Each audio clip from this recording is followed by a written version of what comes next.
নবনীরদ কান্তিধারম রসসাগর নাগর ভূপবরম। हरे कृष्णा, दंडवत प्रणाम। हम लोग श्रीमद् भागवतम के चौथे स्कंद पे हैं, 7वां अध्याय चल रहा है। आज हम लोग श्लोक संख्या 50 से कंटिन्यू करेंगे, 50 से 61 तक। श्रीमद् भागवतम 4.7.50 to 61। सो भगवान यज्ञ में प्रकट हो चुके हैं, अष्टभुज रूप लेकर सब दर्शन किया, सबने स्तुति किया एक एक करके टर्न बाय टर्न। अभी भगवान कुछ बोलेंगे। श्री भगवान उवाच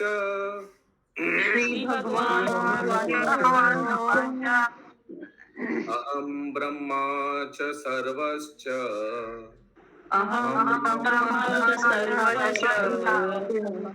जगता कारणं परम्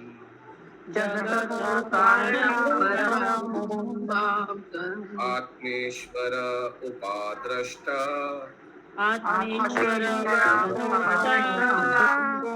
स्वयं दृग विशेषणा।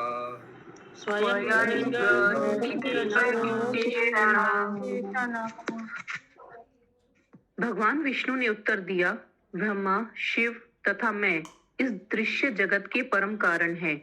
मैं परमात्मा स्वनिर्भर साक्षी हूँ, किंतु निर्गुण निराकार रूप में ब्रह्मा, शिव तथा मुझ में कोई अंतर नहीं है। Once again. भगवान विष्णु ने उत्तर दिया, ब्रह्मा, शिव तथा मैं इस दृश्य जगत के परम कारण है। मैं परमात्मा स्वनिर्भर साक्षी हूँ, किंतु निर्गुण निराकार रूप में ब्रह्मा, शिव तथा मुझ में कोई अंतर नहीं है। Yes, सुषमा माता जी। हरे कृष्ण प्रभु जी, स्वतः निर्भर मतलब अपने आप के निर्भर। सेल्फ सफिशिएंट इंग्लिश में। थैंक यू प्रभु जी। तात्पर्य, ब्रह्मा की उत्पत्ति विष्णु के दिव्य शरीर से हुई और शिव का जन्म ब्रह्मा के शरीर से हुआ। अतः भगवान विष्णु परम कारण है। वेदों में भी वर्णित है कि प्रारंभ में केवल विष्णु या नारायण थे, ब्रह्मा या शिव नहीं थे। इसी प्रकार से शंकराचार्य ने भी पुष्टि की है। नारायणः परः, नारायण अर्थात भगवान विष्णु मूल रूप है और ब्रह्मा तथा शिव सृष्टि के बाद प्रकट हुए। भगवान विष्णु आत्मेश्वर अर्थात सबों में स्थित परमात्मा भी हैं। उन्हीं के निर्देश से अंतः कारण से प्रत्येक वस्तु प्रेरित होती है। उदाहरणार्थ, श्रीमद् भागवत के प्रारंभ में कहा गया है, तेने ब्रह्म हृदा। उन्होंने पहले अंत से ब्रह्मा को शिक्षा दी। भगवत गीता 10.2 में भगवान कृष्ण कहते हैं, अहम आर्धिहि देवानाम। भगवान विष्णु या कृष्ण ब्रह्मा तथा शिव समेत समस्त देवताओं के मूल हैं। एक अन्य स्थल पर श्री कृष्ण भगवत गीता 10.8 में कहते हैं, अहम सर्वस्य प्रभवः, मुझसे हर वस्तु उत्पन्न है। इसमें सभी देवता भी सम्मिलित हैं। इसी प्रकार वेदांत सूत्र में जन्माधस्य यतः और उपनिषदों का कथन है, यतो वा इमानि भूतानि जायन्ते। भगवान विष्णु अपनी शक्ति से प्रत्येक वस्तु को उत्पन्न करने वाले, उसके पालन करने वाले और संहार करने वाले हैं। इस प्रकार इनकी शक्तियां एक दूसरे से क्रिया प्रतिक्रिया द्वारा इस दृश्य संसार का सृजन करती हैं और संपूर्ण सृष्टि लय भी कर देती हैं। इस प्रकार भगवान कारण है और करण भी है। हम जो भी प्रभाव देखते हैं वह उनकी शक्ति की प्रतिक्रिया है, और चूंकि शक्ति उन्हीं से अद्भुत है, अतः वे कारण और करण कार्य दोनों ही हैं। एक ही समय में प्रत्येक से प्रत्येक वस्तु भिन्न है और समान भी है। कहा गया है कि प्रत्येक वस्तु ब्रह्म है। सर्वम खलिविदम ब्रह्म। सर्वोच्च चिंतन में ब्रह्म से परे कुछ नहीं, अतः ब्रह्मा तथा शिव भी उनसे अभिन्न है। हरे कृष्णा।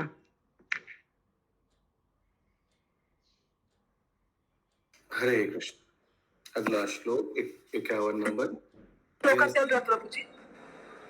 ये चौथा अध्याय, सातवां अध्याय, चौथा स्कंद, 7वां अध्याय, 51। ठीक है। मैक्सिमम भक्त लोग का ये वीडियो ऑफ करके रखा है मुझे लग रहा है कि ये भागवतम दोपहर को नींद की गोली जैसा है कुछ कुछ भक्त लोग के लिए। हाँ, ये सुनते सुनते नींद आ जाएगा। तो मैं आप लोग को बताना चाहता हूँ, अगर कोई सोते सोते ये भागवतम श्रवण कर रहा है तो वो अपराध कर रहा है भागवतम के चरणों में। हाँ, ये भागवतम श्रवण करने के लिए एक नियमित पोस्चर में बैठ के, पवित्र स्थान में बैठ के, ये तकिया बेड वेड में नहीं, एक पवित्र स्थान में बैठ के इसको श्रवण अध्ययन करना चाहिए। ठीक है? नहीं तो मैं इसलिए बार बार बताता हूँ क्योंकि नहीं तो हम नहीं चाहते कि आप लोग का आमदनी अठन्नी और खर्चा रुपया लग रहा है कि आप भक्ति कर रहे हैं, एक्चुअली पाप का खाता में सब जा रहे हैं। ऐसा ना हो, इसीलिए मैं आप लोग को सतर्क कराने के लिए बता रहा हूँ कि ये शास्त्र अध्ययन करने का एक तरीका है। मनगढ़ंत तरीका नहीं चलेगा। मनगढ़ंत तरीका अपने मन में ही रखिए। विधि विधानों का पालन करना दरकार है। हम लोग तो उस स्थिति में नहीं गए कि कहीं भी कुछ भी करेंगे तो हम लोग का अकाउंट में जाएगा भक्ति का। उस स्थिति में आप भी नहीं है, ना मैं हूं। इसीलिए विधि विधानों का, नियम का पालन करना जरूरी है। इसीलिए मैं रिक्वेस्ट करता हूँ, जैसे एक अध्ययन कक्ष में सोचिए आप लोग जब स्कूल में गए थे तो सब क्या चद्दर के अंदर घुस के छुपे रहते थे स्कूल में? हाँ, स्कूल में जब जाते थे चद्दर में सब छुप जाते थे क्या? नहीं, मैं शक्ल नहीं दिखाऊंगा किसी को, ऐसा तो नहीं था ना। तो वैसे ही ये श्रीमद् भागवतम का अध्ययन कक्ष है, अच्छा है। कुछ बस ट्रेन कहीं ट्रेवल नहीं करना पड़ रहा, घर बैठे बैठे हो जा रहा है। लेकिन एक प्रॉपर स्थान में बैठ के इसको अध्ययन कीजिए। ये भागवत शिक्षा है, ये कोई chemistry, physics, mathematics tuition class नहीं चल रहा है। नहीं तो वही जो बोला, आमदनी अठन्नी खर्चा रुपया, उल्टा पड़ेगा इसका। 51 नंबर श्लोक। आत्ममायं समाविश्य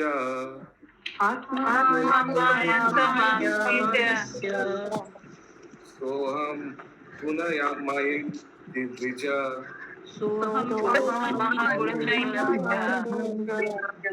सृजन रक्षान हरन विश्वम दाद्रे संज्ञाम क्रियोचितम।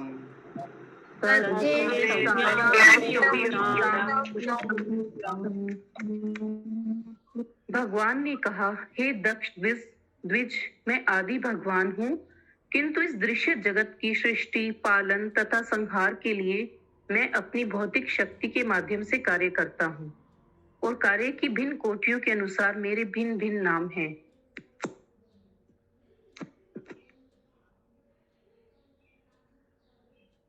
तात्पर्य, जैसा कि भगवत गीता 7.5 में बतलाया गया है, जीव भूता महाबाहो, ये सारा विश्व भगवान से निकली हुई शक्ति है और वे परा तथा अपरा शक्तियों के रूप में कार्य करते हैं। परा शक्ति जीवात्मा है जो परमेश्वर का भिन्न अंश है। अंश होने के नाते जीवात्माएं परमेश्वर से भिन्न नहीं है, उनसे निकली हुई शक्ति उनसे भिन्न नहीं है। किंतु इस भौतिक जगत में वास्तविक क्रियाकलाप में प्रकृति के विभिन्न गुणों वाली तथा विभिन्न रूपों की शक्तियां जीवात्मा को प्रभावित करती हैं। कुल 84 लाख योनियां हैं।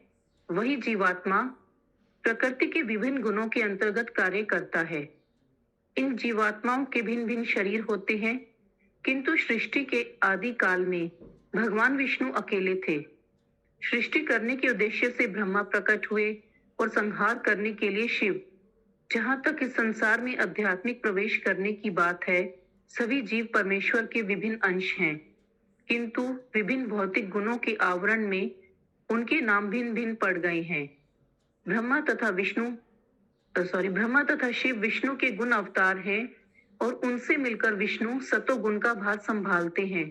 अतः विष्णु भी शिव तथा ब्रह्मा के समान गुण अवतार हैं। वस्तुतः विभिन्न नाम विभिन्न आदेशों के लिए है, अन्यथा उनका मूल तो एक ही है। हरे कृष्ण।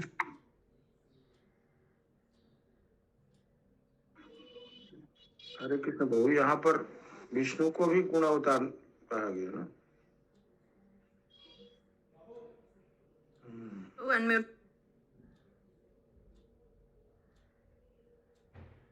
प्रभु आप म्यूट हैं। विष्णु तो सतोगुण के अवतार है। सतोगुण में विष्णु इस ब्रह्मांड को पालन करता है, इसीलिए गुण अवतार में तो विष्णु भी आता है। ब्रह्मा तथा शिव विष्णु के गुणावतार, विष्णु के गुणावतार यहाँ बोला गया। तो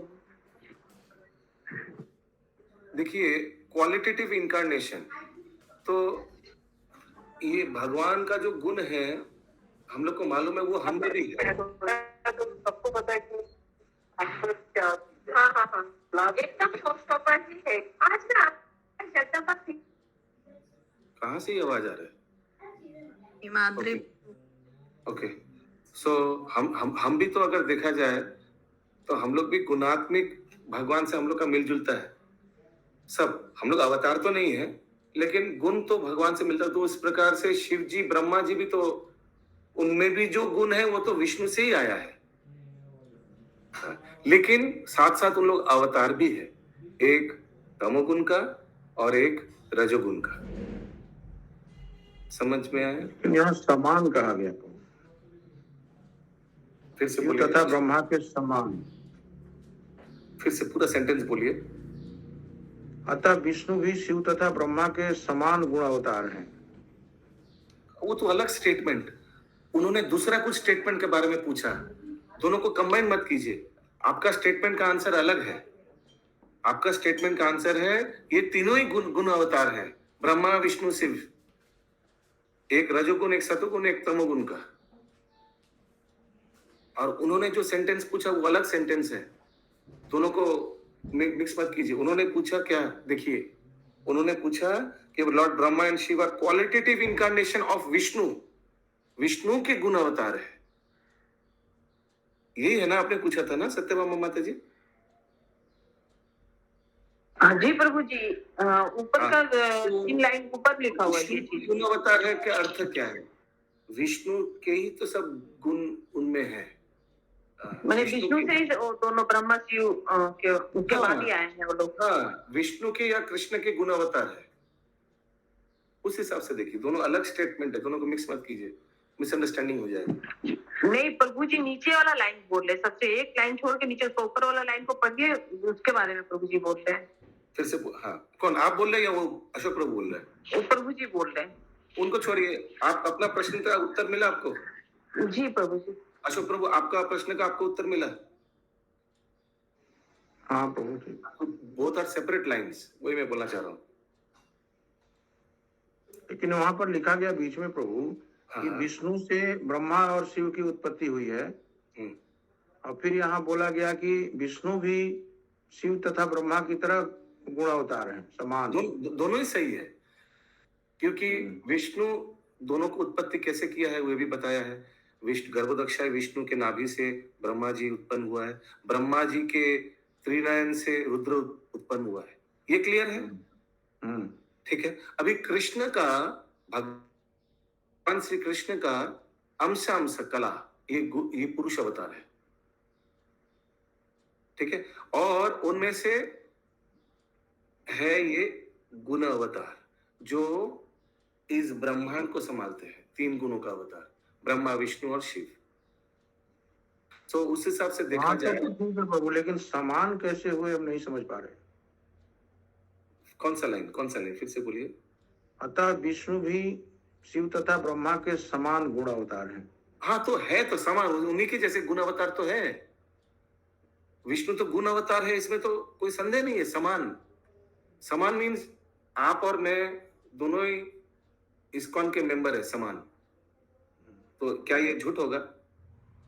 ना, वो तो ठीक है, बस हाँ, तो समझने वैसे की। विष्णु भी तो गुण अवतार है, ठीक जैसे शिव जी और ब्रह्मा जी है, समान। माने कृष्ण भगवान से विष्णु उसी तरह से है। फिर से बोलिए। माने कृष्ण से विष्णु हुए हैं। You trying to say this similar, no? It's very simple actually. All 3 are guna avatars. What is wrong in that? What is wrong in saying that? ये तीनों ही गुण अवतार है, तीनों ही समान लेवल पे है। समान लेवल अभी, लेकिन मालूम है एक दूसरे, समान भी है, कंडीशन अप्लाई। सबको, दोनों, बाकी दोनों को मालूम है ये तीसरा वाला व्यक्ति कौन है। अगर बोलेंगे बॉस के लड़का, सोचिए, जैसे मैंने उदाहरण देते थे, जो बॉस के लड़का बॉस ने बोला कि आप अभी अभी नौकरी ज्वाइन किया हो, हमारा कंपनी ज्वाइन किया हो, अभी आपको 1 साल फैक्ट्री में रहिए, वर्कर्स के साथ काम कीजिए, आप भी एक वर्कर बन जाइए, ठीक है, आपका भी नाम लिस्ट में आएगा वर्कर के। तो ये बोलना क्या गलत रहेगा कि बॉस का लड़का भी वर्कर था? सही है, वैसे ही उस हिसाब से ठीक है बाबू, लेकिन उस हिसाब से ही बस उस एंगल से ही बोला जा रहा है, इसको दूसरा एंगल में मिक्स मत कीजिए, फिर कॉम्प्लिकेट हो जाएगा। ठीक है, ठीक। हाँ, उस हिसाब से तीनों ही गुण अवतार है, तीनों ही समान है, ब्रह्मा, विष्णु और शिव जी। लेकिन ब्रह्मा और शिव को मालूम है विष्णु कौन है। लेकिन हमें क्या समझना है प्रभु जी? दोनों स्टेटमेंट को अलग अलग लीजिए, दोनों को मिक्स कीजिएगा, गड़बड़ होगा, कंट्रोवर्सी आएगा। तो प्रभु हम लोग को भी कंफ्यूजन हो जा रहा है प्रभु। यहाँ पर विष्णु से ब्रह्मा शिव की उत्पत्ति हुई है, फिर यहाँ पर दोनों तीनों एक ही गुण अवतार है। हाँ, गुण अवतार तो है, तीनों तो गुण अवतार है, इसमें संदेह नहीं है। अगर आपको क्विज में आया गुण अवतार कौन कौन है, तो आप तीनों को नहीं टिक करेंगे ना? नंद कुमार प्रभु बोलिए। हरे कृष्ण प्रभु, जगह सुनो, बोल रहे हैं कि ये तो 3 जन गुण अवतार हो गए, ब्रह्मा, विष्णु जी और शिव जी, और वहां पे जैसे तीनों विष्णु है उसको पुरुष अवतार बोलते हैं। हाँ, नहीं, पुरुष अवतार अलग है। महाविष्णु, कारणोदक्षाय विष्णु, गर्भोदक्षाय विष्णु। हाँ वही तीनों। हाँ, महाविष्णु या कारणोदक्षाय विष्णु, गर्भोदक्षाय विष्णु दूसरा, और तीसरा दक्षाय विष्णु। दक्षाय विष्णु अलग चीज है। अच्छा, ठीक प्रभु, ठीक। याद रखिएगा, ये पुरुष अवतार और गुण अवतार बनाया गया है एक ही कारण के लिए, ब्रह्मांड को संभालने के लिए, जड़ जगत को संभालने के लिए। अगर जड़ जगत नहीं होता तो इनका कोई प्रयोजन नहीं होता। तो ये कौन विष्णु है प्रभु?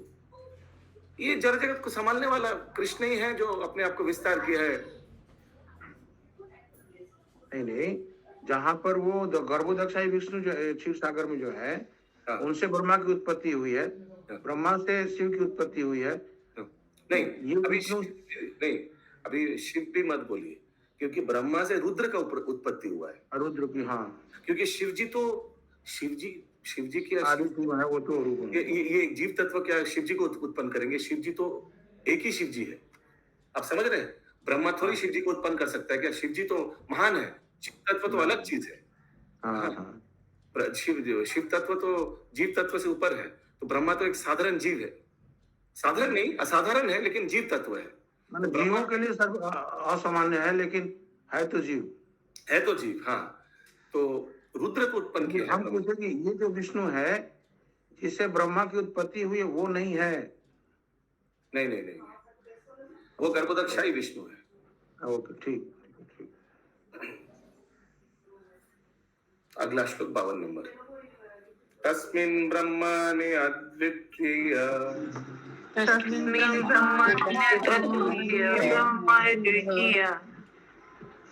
केवले परमात्मनि ब्रह्म रुद्रौ च भूतानि भेदे नानो अनुपश्यति।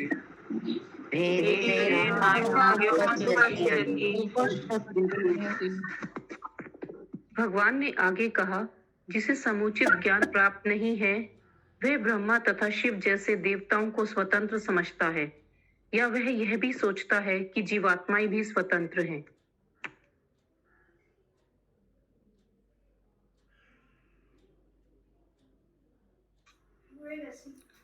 Once again, माता जी। भगवान ने आगे कहा, जिसे समुचित ज्ञान प्राप्त नहीं है वह ब्रह्मा तथा शिव जैसे देवताओं को स्वतंत्र समझता है, या वह यह भी सोचता है कि जीवात्माएं भी स्वतंत्र हैं। तात्पर्य? ब्रह्मा समेत सभी जीवात्माएं स्वतंत्र रूप से पृथक नहीं हैं, वरन इन्हें परमेश्वर की तटस्थता शक्ति के अंतर्गत माना जाता है। प्रत्येक जीवात्मा का, जिसमें ब्रह्मा तथा शिव भी सम्मिलित है, परमात्मा होने के कारण परमेश्वर त्रिगुणात्मक कार्यों में सबों को निर्देशित करता है।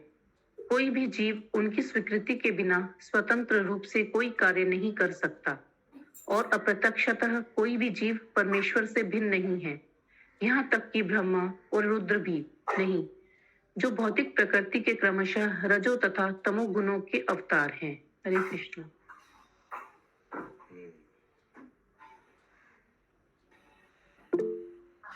यस शशि माता जी।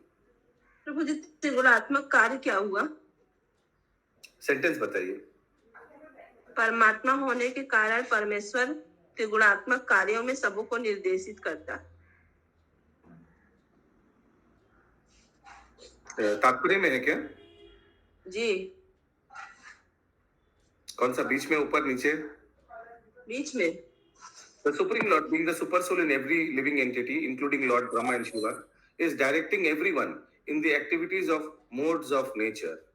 Directing everyone. तो भगवान डायरेक्शन दे रहा है, उपदृष्टा, अनुमंता, भर्त। तो भगवान सैंक्शनर है। कोई बोल रहा है हमको नॉनवेज खाना है, तमोगुण का कार्य है, खाओ, ये लो, नॉनवेज के लिए कुछ दोस्त भेज दिया, सब मिलके खाओ।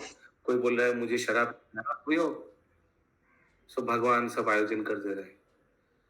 ठीक है, तो ये सब त्रिगुणात्मक कार्य तो है। निर्देशित करता है, तब कैसे होगा प्रभु? हाँ प्रभु, वो जब अलाउ ही कर देंगे उनकी इच्छा अनुसार, तो फिर निर्देशित कैसे हो गया? नहीं, तो उपदृष्टा arrangement हो अनुमंता, गया ना। ये परमात्मा का एक कार्य है। परमात्मा उपदृष्टा अनुमंता, अनुमंता का अर्थ है सैंक्शनर। मैंने जैसा चाहते वैसा। हाँ, सैंक्शन कर देगा, ओके डू इट। आयोजन भी कर देगा। सैंक्शन माने ऐसे नहीं सिर्फ स्टैम्प मार दिया, आयोजन भी कर देगा भगवान। उसीलिए ये यथामाम प्रपद्यते ताम सतान्या भजामि हम, जो जैसा चाहता है वैसा मैं आयोजन कर देता हूँ। आयोजन भी कर देगा, याद रखिएगा। और कोई अगर भक्ति करना चाहता है उसका भी भगवान आयोजन कर देगा।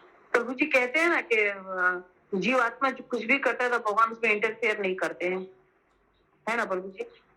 इच्छाओं में इंटरफियर नहीं करते हैं, लेकिन आयोजन तो भगवान को ही करना पड़ेगा।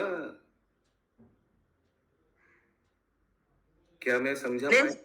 नेक्स्ट लाइन तो यही लिखा हुआ प्रभु जी, कोई भी जीव उनकी स्वीकृति के बिना स्वतंत्र रूप से कोई कार्य नहीं कर सकता। हाँ, आयोजन तो भगवान को ही करना पड़ेगा। ठीक है, आपका इच्छा में कोई हस्तक्षेप नहीं करेगा।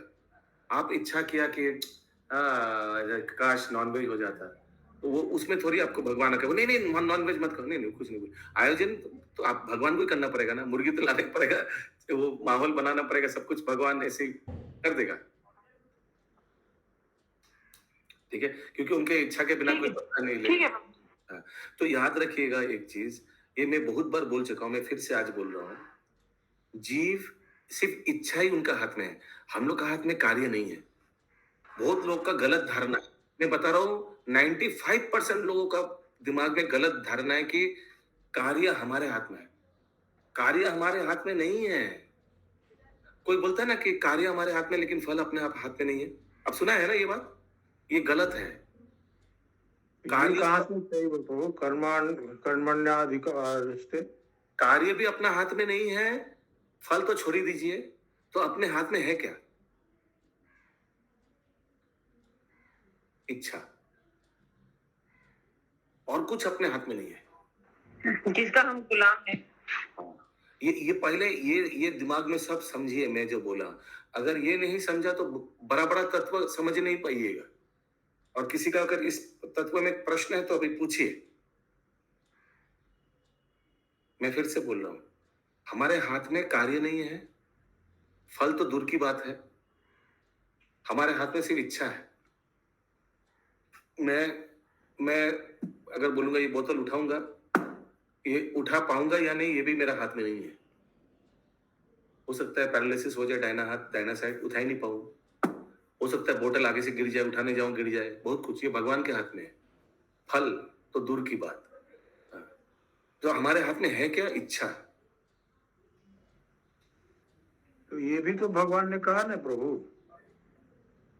क्या उसका मतलब क्या हुआ? क्या कहा?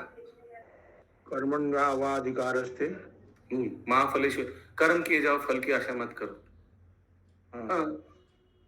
तो कर्म का अधिकार तो मनुष्य को दे दिए हैं। कर्म किए जाओ तो भगवान के हाथ नहीं है, लेकिन करने तो हम लोग को ही पड़ेगा। वही बात है, इच्छानुसार कर्म मनुष्य करता है। हाँ, कर्म किए जाओ। अभी भगवान आगे भी बहुत कुछ बोला, उसके आगे कर्म कैसा है, अकर्म क्या है, विकर्म क्या है। कर्म का अर्थ क्या है? कर्म माने भगवत कर्म किए जाओ। उसी के लिए हम लोग आए हैं। और दूसरा कुछ कर्म में लग जाएंगे तो उसका कर्म फंस जाएंगे, बंधन, कर्म बंधन फंस जाएंगे। एकमात्र भगवत कार्य में कोई बंधन नहीं होता है। बाकी कोई भी कार्य कीजिए उसमें एक एक सूता लगेगा, गांठ लगेगा। कोई भी एक्टिविटी गांठ लगेगा और गांठ लगेगा और फंसते जाइएगा और फंसते जाइएगा। यस माता जी, तात्पर्य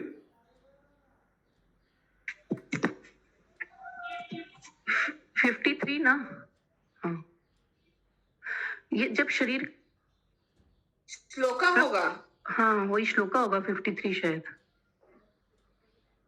यथा पुमान स्वांगेषु क्षीरपानी आदिषु क्वचित्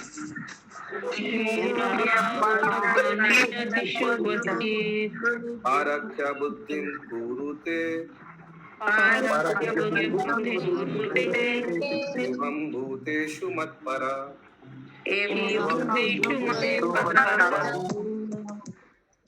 सामान्य बुद्धि वाला व्यक्ति सिर तथा शरीर के अन्य भागों को पृथक पृथक नहीं मानता।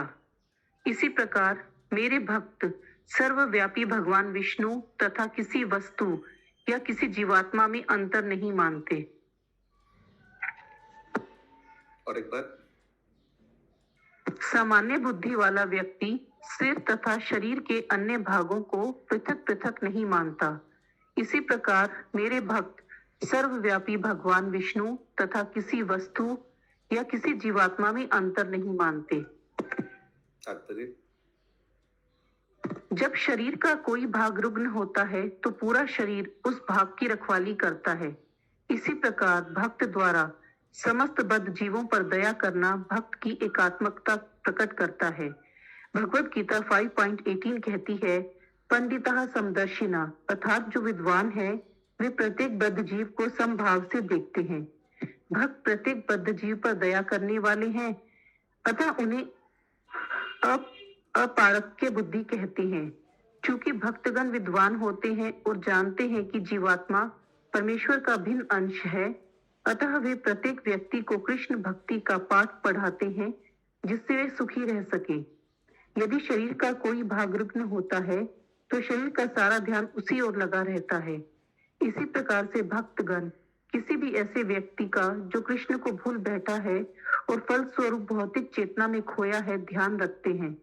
भक्त की समान दृष्टि इसी में है कि वह समस्त जीवात्माओं को भगवान के धाम जाने में सहायता पहुंचाता है। हरे कृष्ण।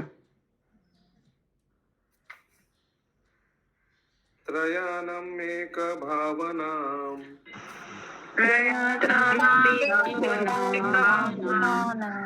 यो न पश्यति वैविध्यम्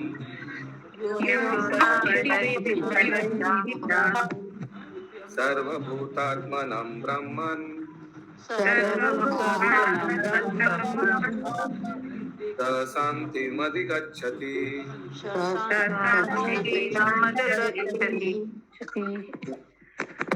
भगवान ने आगे कहा, जो मनुष्य ब्रह्मा, विष्णु, शिव या जीवात्मा को पर ब्रह्म से पृथक नहीं मानता और ब्रह्म को जानता है, वही वास्तव में शांति प्राप्त करता है, अन्य नहीं।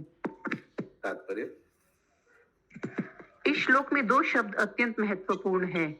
त्रायाणाम 3 का सूचक है जिसमें ब्रह्मा, शिव तथा विष्णु सम्मिलित हैं। विधाम का अर्थ है पृथक। वे 3 हैं, अतः पृथक पृथक हैं, किंतु साथ ही वे तीनों एक हैं। वह एक साथ एकत्व तथा पृथकत्व का दर्शन है जो अचिंत्य भेदाभेद तत्व कहलाता है।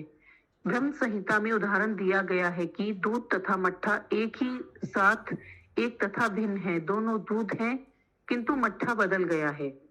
वास्तविक शांति प्राप्त करने के लिए मनुष्य को चाहिए कि प्रत्येक वस्तु तथा प्रत्येक जीवात्मा को, जिसमें ब्रह्मा तथा शिव भी सम्मिलित हैं, भगवान से अभिन्न माने। कोई स्वतंत्र नहीं है, हम में से हर एक भगवान का विस्तार है। इसी से विविधता में एकता सिद्ध है। यद्यपि अवतार अनेक होते हैं, किंतु साथ ही वे विष्णु के ही हैं। प्रत्येक वस्तु विष्णु की शक्ति का विस्तार है। हरे कृष्ण। ठीक है, ये सब श्लोक को बहुत ध्यान से समझना पड़ेगा, नहीं तो मिसकंसेप्शन हो जाएगा कि शिव ब्रह्मा सब एक है। क्या एक है? जीव भी एक है। मायावाद लोग तो इसी सब श्लोक को लेकर मायावाद बन गए। तो we have to be very careful. अगर किसी को समझ में नहीं आया तो बोलिए, मैं समझाऊंगा। यस कविता माता जी। प्रभु जी यहाँ पे लिखा है, हम में से हर एक भगवान का विस्तार है। हाँ, सो भगवान का तटस्थ शक्ति है। हम सब हर एक जीव भगवान के तो विस्तार है, भगवान के तो अंश है। यस शशि माता जी। प्रभु जी अनुवाद में लिखा है, जीवात्माओं को पर ब्रह्म से पृथक नहीं मानता। पर ब्रह्म तो विष्णु नहीं है। हाँ, विश्व से अलग नहीं मानता, उनके अंश है ना। समुद्र का एक पानी, एक ड्रॉप, एक बूंद समुद्र से अलग है क्या? है भी और नहीं भी। अगला श्लोक 55 नंबर। मैत्रेय उवाच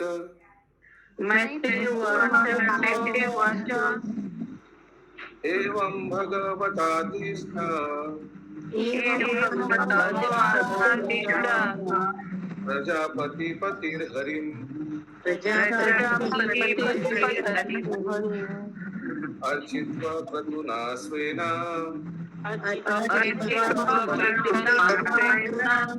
देवानुगयतो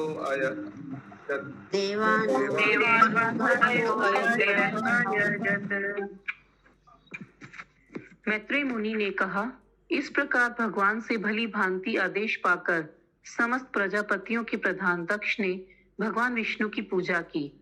यज्ञोत्सव के लिए स्वीकृत विधि से उनकी पूजा करने के अनंतर उसने ब्रह्मा तथा शिव की भी अलग अलग पूजा की। और एक बार मैत्रेय मुनि ने कहा, इस प्रकार भगवान से भली भांति आदेश पाकर समस्त प्रजापतियों के प्रधान दक्ष ने भगवान विष्णु की पूजा की। यज्ञोत्सव के लिए स्वीकृत विधि से उनकी पूजा करने के अनंतर उसने ब्रह्मा तथा शिव की भी अलग अलग पूजा की। After worshipping him by performing the prescribed sacrificial ceremonies, Daksha separately worshipped Lord Brahma and Lord Shiva. Damage control. तात्पर्य,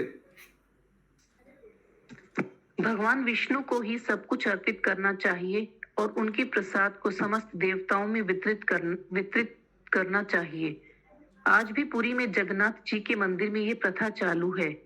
मुख्य जगन्नाथ मंदिर के चारों ओर देवताओं के अनेक मंदिर हैं और सर्वप्रथम जो प्रसाद जगन्नाथ जी में चढ़ता है वही समस्त देवताओं में वितरित कर दिया जाता है।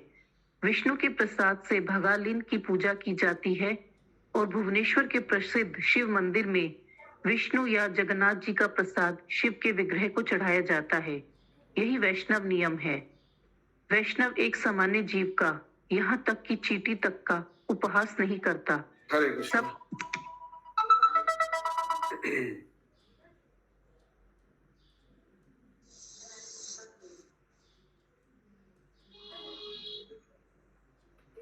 भगालिन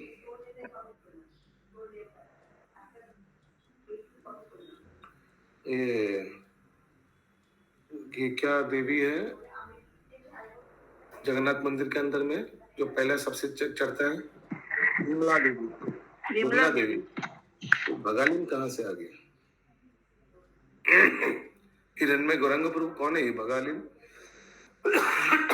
भगवती और विमला देवी को भी भगवती को बोलते हैं। भगवती इंग्लिश में भगालिन लिखा है, हिंदी में क्या लिखा है? भगवान से भगवती। हिंदी में भी बहुत लिखा है। केशवी करुणेश्वरी माता जी है क्या? नहीं है। হরে কৃষ্ণ ठीक প্রভু है, आगे আমার কাছে करिए। এখন বই নেই এখন আমার কাছে। अच्छा, खूब सुंदर। आगे पढ़ूं। वैष्णव एक सामान्य जीव का, यहाँ तक कि चींटी तक का उपहास नहीं करता। सबको उसके पद के अनुसार सम्मान प्रदान करता है। किंतु यह भेंट भगवान विष्णु, भगवान श्री कृष्ण अथवा विष्णु को केंद्र मानकर चढ़ाई जाती है। जो भक्त अत्यधिक उच्चस्थ हो चुका है, वह प्रत्येक वस्तु के साथ श्री कृष्ण का संबंध देखता है। वह किसी भी वस्तु को कृष्ण से स्वतंत्र नहीं देखता। यही एकत्व की दृष्टि है।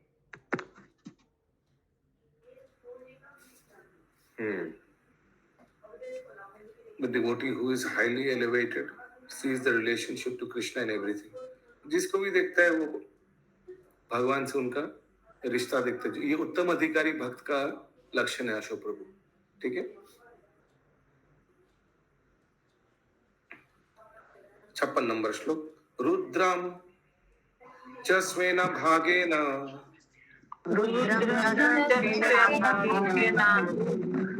युपाधावत् समाहिता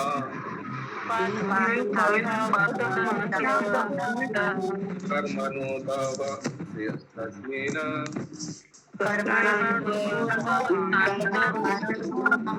सोमापानितरानपि तवस्य सद्विद्धि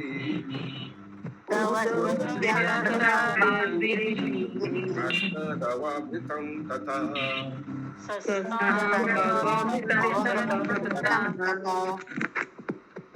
दक्ष ने सभी प्रकार से सम्मान पूर्वक यज्ञ के शेष भाग के साथ शिव की पूजा की।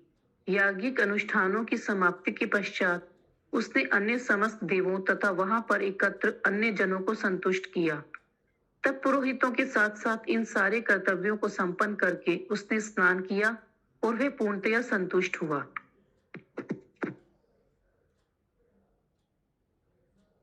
तात्पर्य, यज्ञ के शेष भाग द्वारा रुद्र की समुचित विधि से पूजा की गई। यज्ञ ही विष्णु है और जो भी प्रसाद विष्णु को अर्पित किया जाता है वह सबों को यहाँ तक कि शिव को भी दे दिया जाता है। इस संबंध में श्रीधर स्वामी की भी टीका है। स्वेन भागेन, यज्ञ के अवशेष को समस्त देवताओं तथा अन्यों को दिया जाता है।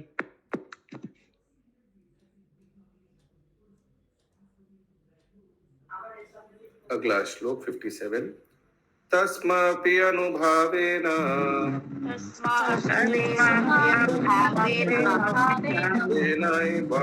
स्वेनैवाप्तराधसे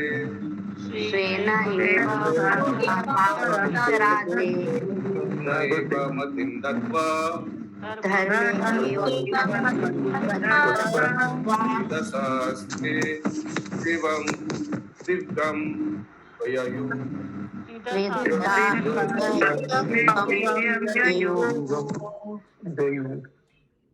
इस प्रकार यज्ञ के अनुष्ठान द्वारा विष्णु की पूजा करके दक्ष पूर्ण रूप से धार्मिक पद पर स्थित हो गया। इसके साथ ही यज्ञ में समागत समस्त देवताओं ने उसे आशीर्वाद दिया कि धर्मनिष्ठ हो और तब वे चले गए। देखिए दक्ष का फायदा हुआ ना, शिव जी जो गुस्सा किया जो भी है, इससे एक्चुअली दक्ष का बेनिफिट हुआ। दो चीज उनका गवा दिया, एक तो सती अपने डॉटर को और दूसरा अपना सर।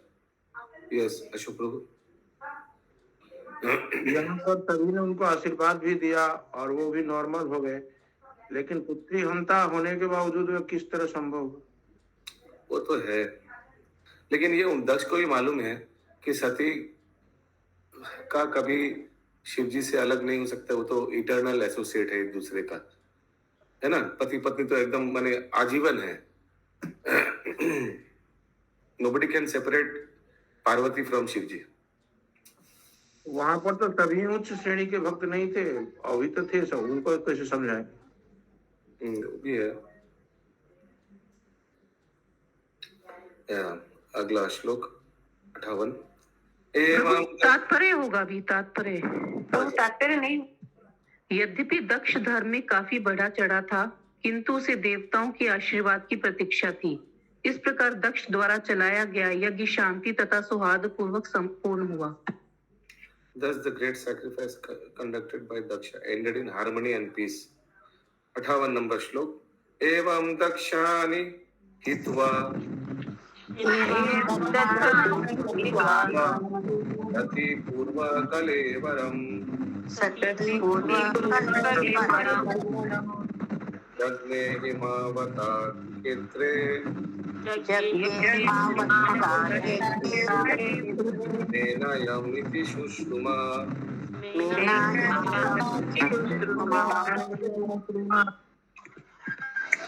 मैत्री ने कहा, मैंने सुना है कि दक्ष से प्राप्त शरीर को त्याग देने के पश्चात दाक्षायणी दक्ष की पुत्री ने हिमालय के राज्य में जन्म लिया। वह मीना की पुत्री के रूप में जन्मी, इसे मैंने प्रामाणिक स्त्रोत्रों से सुना है। मीना को मेनका भी कहते हैं। वह हिमालय के राजा की पत्नी थी। हिमालय की राजा की पत्नी। जी मैंने भी सुना। अच्छा, मैत्र मुनि ने भी सुना। तमेवादयितं भूया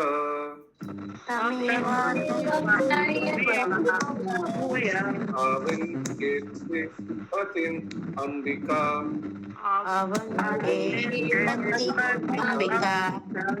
अनन्य भावैक गतिं शक्ति सुदेव पुरुषम।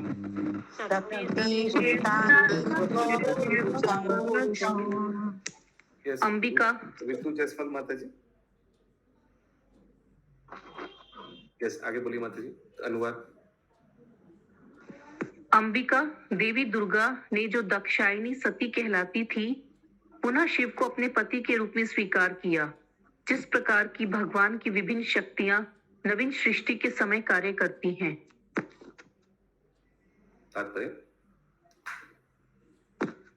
परारस्य शक्ति विविधे श्रूयते। इस वैदिक मंत्र के अनुसार भगवान की अनेक शक्तियां होती हैं। शक्ति स्त्री है और भगवान पुरुष है। स्त्री का धर्म है कि वे पुरुष के अधीन सेवा करे। जैसा कि भगवत गीता में कहा गया है, सभी जीवात्माएं भगवान की तटस्थ शक्तियां हैं। अतः समस्त जीवात्माओं का कर्तव्य है कि वे इस परम पुरुष की सेवा करें। इस भौतिक जगत में दुर्गा तटस्था तथा बहिरंगा दोनों ही शक्तियों का प्रतीक है और शिव परम पुरुष के प्रतीक हैं। शिव तथा अंबिका या दुर्गा का संबंध शाश्वत है। सती शिव के अतिरिक्त अन्य को पति स्वीकार नहीं कर सकती थी। आगे जिस प्रकार शिव ने दुर्गा या हिमालय की कन्या हिमवती के साथ विवाह किया और कार्तिकेय का जन्म हुआ, वह अपने आप में एक लंबी कथा है। हरे कृष्णा।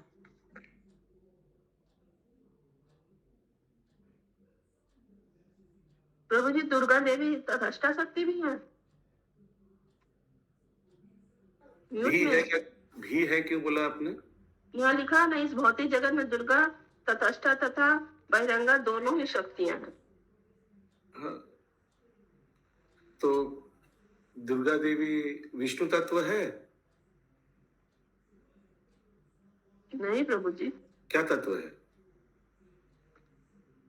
जीव तत्व नहीं हुई, जीव तत्व है, तटस्थ शक्ति है। बहिरंगा भी हुई है, तटस्था भी हुई। हाँ, भगवान का बहिरंगा शक्ति, तटस्थ शक्ति इसलिए क्योंकि जीवात्मा सब तटस्थ शक्ति है। जैसे ब्रह्मा जी रजोगुण के अवतार है, एक प्रजापति है और जीव भी है। ठीक है, तो 60 नंबर श्लोक। एताद भागवता संभो कर्म दक्षात्वरात् भूया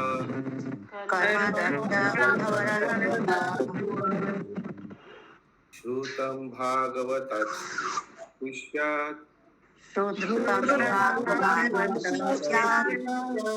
ऊर्ध्वान् मे बृहस्पते।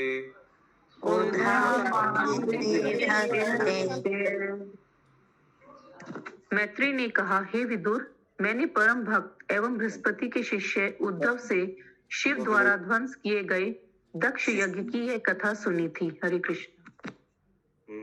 आपने भी सुना था अशोक प्रभु? जी, ओके। आज का अंतिम श्लोक 61 नंबर। इदं पवित्रं परम ईश चेष्टितम्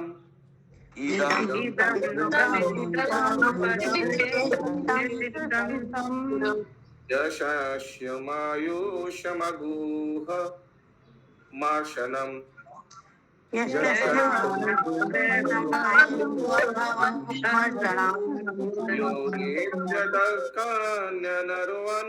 कीर्तयेत्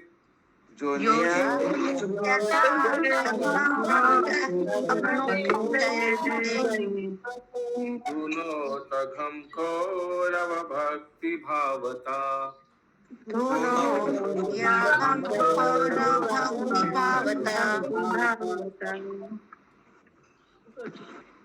मैत्री मुनि ने अंत में कहा, हे कुरुनंदन, यदि कोई भगवान विष्णु द्वारा संचालित दक्ष यज्ञ की यह कथा श्रद्धा एवं भक्ति के साथ सुनता है और इसे फिर से सुनाता है तो वह निश्चय ही संसार के समस्त कल्मश से विमल हो जाता है।